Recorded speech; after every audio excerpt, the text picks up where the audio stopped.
Me encantan estas flores. Es como si las flores de hibisco representasen el ciclo de la vida.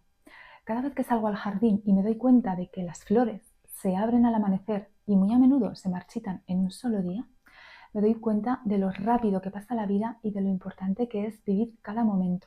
Estas flores también me recuerdan a que la naturaleza ama el ritmo. La nictinastia, que es el fenómeno que hace que las plantas abran y cierran sus pétalos en respuesta a estímulos ambientales, como por ejemplo la luz y la temperatura, es un claro reflejo del ritmo interno que también sucede en nosotros, por ejemplo, cuando dormimos o cuando estamos despiertos. Todos los seres vivos tenemos un reloj biológico interno. Jean-Jacques Doctu de Meral fue el primero en demostrar esto. Este señor estaba estudiando cómo reaccionaba la planta de la mimosa en ausencia de luz. Así es que cogió esta plantita y la colocó en una habitación a oscuras. Lo que le resultó súper curioso es que la planta estaba siguiendo unos ritmos cíclicos en función del día y de la noche, en ausencia de estímulos externos. Esto le llevó a pensar que si no había estímulos externos, tendría que haber algún mecanismo de control interno que estuviese dirigiendo esos patrones que llevaba a cabo la planta. En este momento se descubrió que este reloj interno en las plantas está en cada una de sus células, mientras que en organismos complejos, como por ejemplo el nuestro, necesitamos un sistema centralizado, un sistema que detecte y que distribuya la información, y de esto se encarga el núcleo supraquiasmático. El núcleo supraquiasmático es un pequeño núcleo con un grupo de neuronas encima del quiasma óptico, que está a 2 o 3 centímetros detrás de la nariz. Ahí es donde los dos nervios procedentes de los ojos se juntan formando una X. A esto es a lo que llamamos núcleo supraquiasmático. Bueno, pues este núcleo es el que recibe toda la información procedente de los ojos. Los datos relativos a la luz y a la oscuridad atraviesan la retina de los ojos, que envía la información hacia el núcleo, que a su vez registra el día de 24 horas y se sincroniza con él. Después va a enviar la información al resto de células del cuerpo. Sin embargo, todas las células del cuerpo tienen su propio reloj celular interno. Por ejemplo, el hígado recibe información del núcleo supraquiasmático y pasa la información al reloj de sus células. De esta manera podrán sincronizarse con el resto del cuerpo. En este paralelismo entre la nictinasia en las plantas y el núcleo supraquiasmático en los humanos, podemos ver cómo la naturaleza y el cuerpo humano están regidos por patrones cíclicos, por la luz y por la oscuridad. Y como el hibisco sigue el ritmo del sol ajustando la apertura y el cierre de los pétalos para optimizar la fotosíntesis y la protección de la flor, nuestro organismo responde a la luz para mantener ese equilibrio interno que tanto necesitamos. Esto nos recuerda que nuestra existencia también es un ciclo de despertar y de descanso, de crecimiento y de renovación, y que al igual que la flor, estamos entrelazados con los ritmos del universo. Ambos procesos son manifestaciones del ritmo circadiano, una sincronización biológica fundamental en los seres vivos, que demuestra cómo la vida, desde las flores hasta los humanos, está intrínsecamente conectada con los ciclos naturales del planeta. Todos los seres vivos contamos con un reloj interno. Los ritmos circadianos están sincronizados con los cambios periódicos de nuestro entorno. El problema es que estos ritmos internos no siempre se corresponden con los ritmos que marca la sociedad en la que vivimos, y esto nos aleja de lo que es bueno para nosotros y para nuestra salud. Los relojes biológicos son un sistema integrado en todas las células del cuerpo y que es responsable de la regulación de las funciones vitales y de las conductas necesarias para la supervivencia. Estos relojes nos permiten a los organismos anticipar eventos y organizar nuestra conducta. Por ejemplo, obtener la comida durante el periodo de luz o, por ejemplo, el cierre de los pétalos durante la noche. Aquellos ritmos que siguen una temporalidad diaria es a lo que llamamos ritmos circadianos. Nuestros relojes biológicos se activan por dos tipos de señales. Por una parte, señales internas y por otra parte, señales externas. En cuanto a las señales externas, o también llamadas Zeitgeber, que significa marcador del tiempo y es una palabra alemana, por lo que no creo que la haya pronunciado bien. Se refiere a aquellas vías de entrada a través de las cuales recibimos información para poner en hora el sistema circadiano. Estas señales son enviadas al marcapasos circadiano central, o sea, el núcleo supraquiasmático. Este núcleo va a transmitir la información al resto del organismo. Entre estas señales encontramos las siguientes. Primero, el ciclo luz-oscuridad. Esto es el input más importante, la información lumínica. que es recibida por una subpoblación de células ganglionares de la retina. Estas células contienen melatonina, que es un pigmento fotosensible. Bueno, pues estas neuronas emiten la información al núcleo supraquiasmático del hipotálamo por medio del tracto retinohipotalámico. Gracias a experimentos hechos con individuos que han sido aislados, se ha visto que realmente nuestros relojes internos no son de 24 horas, como pensamos, sino que son de 25 horas. Por eso necesitamos al sol para estar sincronizados. De hecho, algunas personas, más o menos un tercio, cuando son privadas de luz, alargan sus días hasta 40 horas, 50 horas, una locura. Y por eso sufren un proceso que se llama desincronización interna. Este estudio ha permitido descubrir que existen distintos relojes para diferentes funciones corporales. En estas personas, los ritmos fisiológicos se separan por completo, se desacoplan, y se ha visto que obviamente nos sentimos mucho mejor cuando actuamos en sincronía, es decir, cuando nuestros ritmos internos están en coherencia con nuestros ritmos de conducta externa. La luz es súper importante. En un día lluvioso tenemos más o menos 10.000 lux, mientras que en un día soleado tenemos 100.000 lux. Pero, ¿qué pasa en las casas? ¿Qué pasa en los edificios? Aquí tenemos 200 lux, 300 lux, y esto es como vivir en una cueva. Sin embargo, la intensidad lumínica no es el único factor importante. La biología interpreta la luz en función del color. Por ejemplo, un día de sol es luz azul. El problema es que la luz que tenemos en casa también es interpretada por el cerebro como luz azul. Y esto hace que pensemos que es de día y que nos desincronicemos. Segundo punto, el ejercicio físico. El ciclo de actividad-reposo en general y el ejercicio físico en particular representan un elemento sincronizador súper fundamental. Tercer punto, por supuesto, la alimentación. El horario de alimentación es capaz de sincronizar a los relojes presentes en el sistema gastrointestinal, de modo que un horario irregular de alimentación va a afectar a todas las funciones digestivas. Y por último, como no, las interacciones sociales. El horario laboral, las actividades diarias, por ejemplo, actividades sociales, exposición a pantallas, esto puede actuar como inputs secundarios. Es muy importante resaltar que vivir en sociedades industrializadas en las que usamos la luz artificial un montón hace que nos desincronicemos un montón. Porque, como hemos dicho, nuestro cerebro interpreta que la luz de los edificios es luz azul, por lo tanto cree que es de día y se vuelve loco, básicamente. Para describir la discrepancia entre el tiempo biológico y el tiempo social, usamos un término que es el desfase de horario social. Aparte de estas vías externas, tenemos otras vías que son internas. Esto se refiere a aquellos procesos fisiológicos que se regulan siguiendo un ritmo circadiano.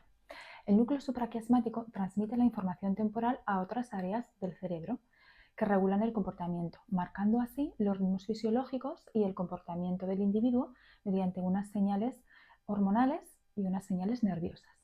Por una parte, las hormonas, por ejemplo, la melatonina y el cortisol. La salida más importante del núcleo supraquiasmático es la melatonina plasmática. Esta hormona es sintetizada durante el periodo nocturno y en ausencia de luz por la glándula pineal. Por lo tanto, la producción de esta hormona presenta un ritmo circadiano con valores altos durante la noche y bajos durante el día. Estas propiedades de la melatonina han llevado a los organismos a utilizarla como reloj diario, de modo que unas concentraciones plasmáticas elevadas indican que es de noche y valores bajos indican que es de día. Por su parte, el cortisol tiene un pico en las primeras horas del día y después ya disminuye. En segundo lugar, también muy importante, la temperatura corporal. Esto se refiere a la temperatura existente en el interior de la cabeza, en el tórax y en el abdomen. El núcleo supraquiasmático, por medio del área preóptica medial del hipotálamo, regula el ritmo de la temperatura corporal central, alcanzando valores altos durante el periodo de actividad y valores más bajos durante el periodo de descanso.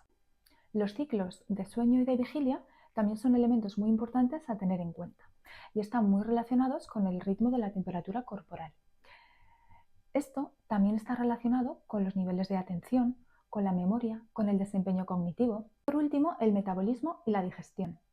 Procesos como la metabolización de los nutrientes o la producción de insulina también siguen los ritmos circadianos.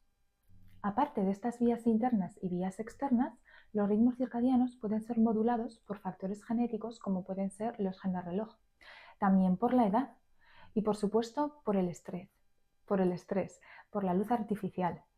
Además, estos desajustes externos, jet lag, el trabajo nocturno y algunos fármacos también interfieren en nuestro funcionamiento. Los ritmos biológicos están mediados por un área del cerebro en el hipotálamo de la que ya hemos hablado, es decir, en el núcleo supraquiasmático. Este núcleo cuenta con 10.000 neuronas a cada lado del tercer ventrículo. El núcleo supraquiasmático es nuestro principal reloj circadiano y es el que dirige los ciclos diarios de nuestro comportamiento y fisiológicos. Ahora se sabe que este núcleo tiene la habilidad de generar ritmos de manera autónoma, es decir, en ausencia de luz y oscuridad, aunque habitualmente no pasa esto porque estamos expuestos a la luz. Este núcleo actúa como si fuera el director de orquesta, siendo su principal función la de sincronizar una red periférica distribuida de relojes circadianos. La luz es el principal sincronizador de la mayoría de los ciclos de actividad de los mamíferos. La luz entra a través de la retina del ojo, de manera que se da una proyección directa de la retina al núcleo supraquiasmático, a través de una vía que se llama la vía retinohipotalámica. El paso de la señal eléctrica a través de esta vía se convierte en señales químicas en el núcleo supraquiasmático. El reloj del cerebro no es el único de nuestro cuerpo, sino que tenemos relojes que se encuentran en varios tejidos de todo el cuerpo. En el sistema cardiovascular, en el sistema metabólico, endocrino, inmunitario, en el sistema reproductor. Según la teoría del modelo orquesta, en el cerebro está el núcleo supraquiasmático y este es el reloj central, que se comporta como si fuera el director de orquesta, y cada reloj periférico se comporta como si fuera un miembro de la orquesta. De manera que, siguiendo con esta metáfora, cada miembro de la orquesta, por ejemplo la piel, el hígado, el riñón, el corazón, tiene la capacidad de tocar su propio instrumento, pero el trabajo del director permite que se dé una orientación eficiente y guiada de la melodía. Esto incluiría los ritmos fisiológicos de salida. Así, cada reloj periférico puede adaptarse a sus propios estímulos externos e internos, como las señales de la alimentación en el hígado, en el riñón, en el páncreas, pero es dirigido por las señales de luz y de oscuridad que son percibidas por el reloj central. Por ejemplo, el hígado determinará cuándo acelerar su metabolismo en función de cuándo realicemos una ingesta. Es decir, si comemos en mitad de la noche, el hígado recibirá señales contradictorias del cerebro, que le está indicando que descanse. Por lo tanto, la digestión se va a realizar de una manera muchísimo menos eficiente que si se hubiese realizado durante las horas de sueño. La glándula pineal y la melatonina. La estructura cerebral de estos ritmos biológicos y la encargada de recibir la información sobre el estado del ciclo luz-oscuridad y también de transmitir la información para producir y para segregar la hormona de la melatonina es la glándula pineal. Esta glándula, que fue descrita por Descartes como la sede del alma, se encuentra justo por encima del mesencéfalo en el centro del cerebro. ¿Cómo se lleva a cabo este proceso? El primer paso es la percepción de la luz, que va a ocurrir gracias a las células ganglionares de la retina. La información fótica de la retina se envía al núcleo supraquiasmático y de ahí al núcleo paraventricular del hipotálamo. Cuando la señal luminosa es positiva, es decir, cuando hay luz, el núcleo supraquiasmático segrega ácido gamma-aminobutírico, o lo que es lo mismo, GABA. Este es el responsable de la inhibición de las neuronas que hacen sinapsis en el núcleo paraventricular del hipotálamo. Por lo tanto, lo que va a suceder es que se interrumpe la señal a la glándula pineal y por eso la melatonina no se va a sintetizar. Por el contrario, la ausencia de luz impide la activación del tracto retinohipotalámico.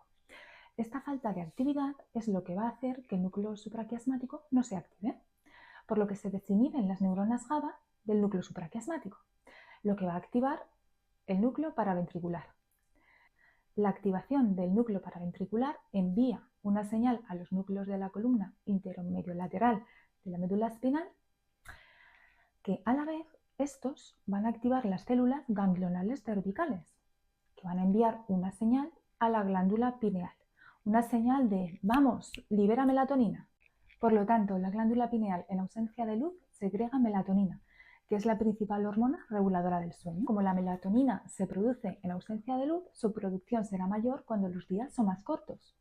En cuanto a la edad, la producción de melatonina empieza a descender entre los 35 y los 40 años, y la amplitud del pico nocturno llega a reducirse hasta un 40% alrededor de los 55 y de los 65 años.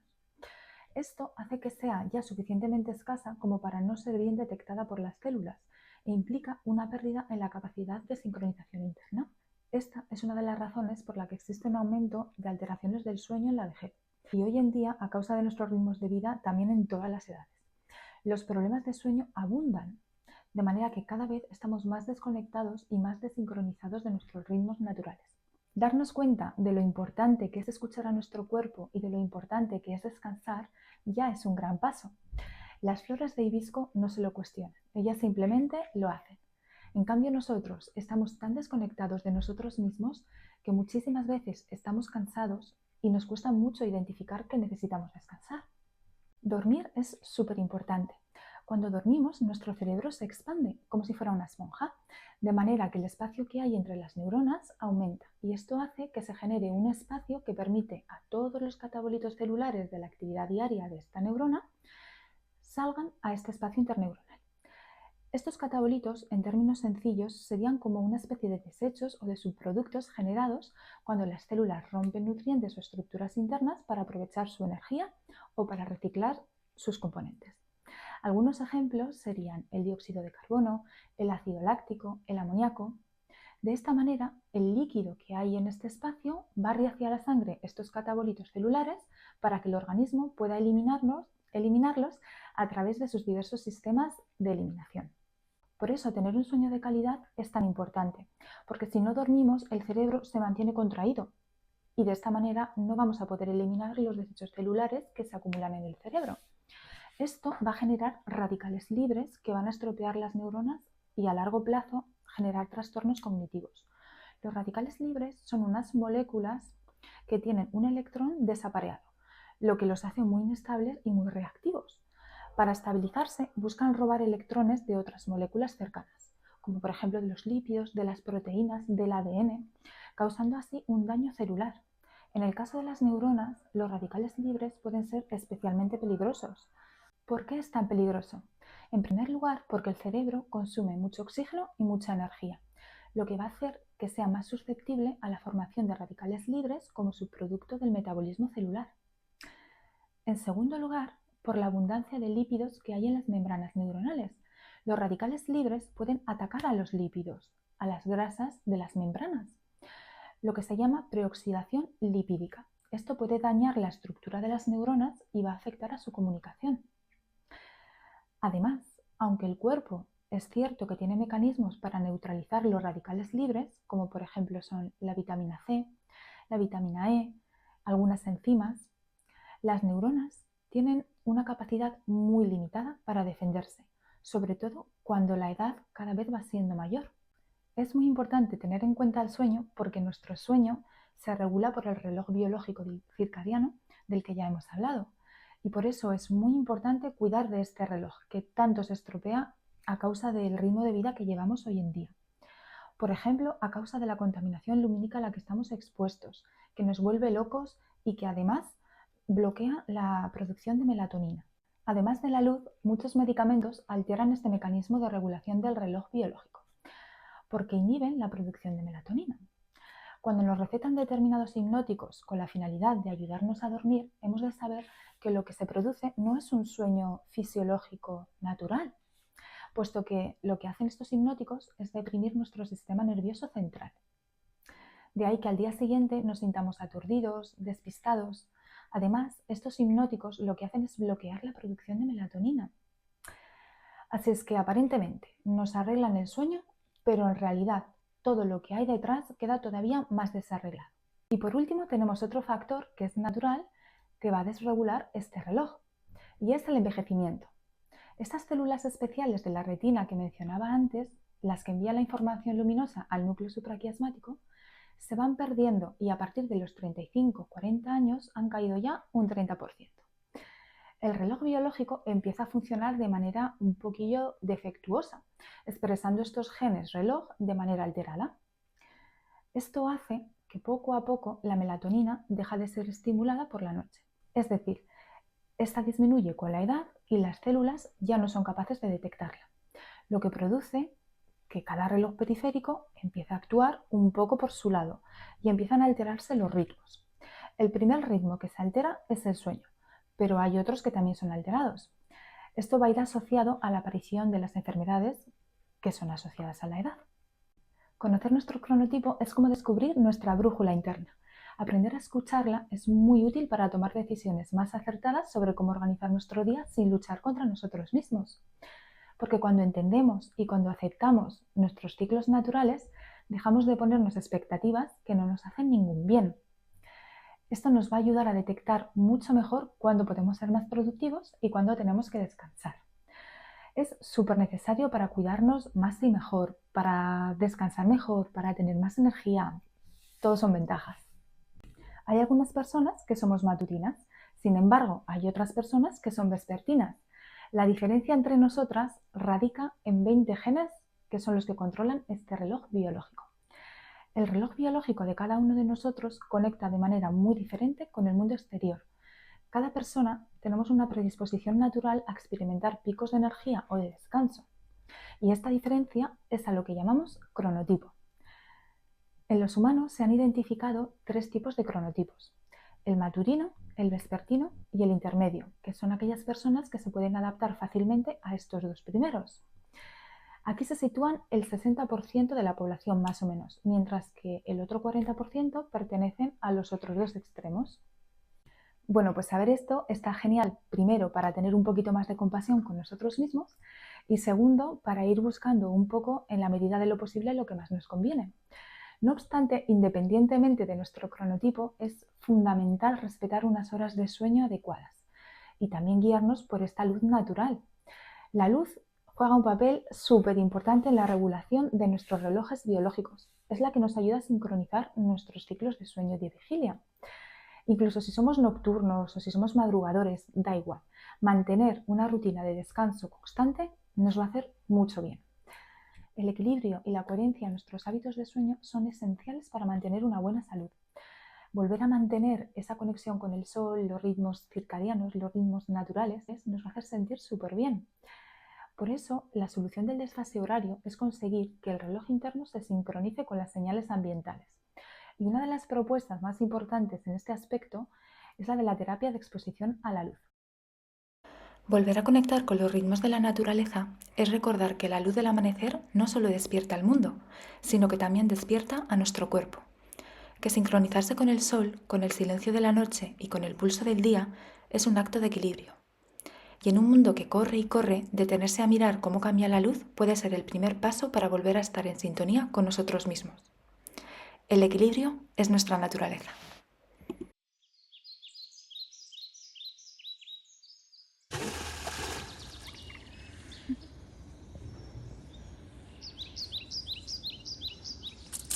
Buah.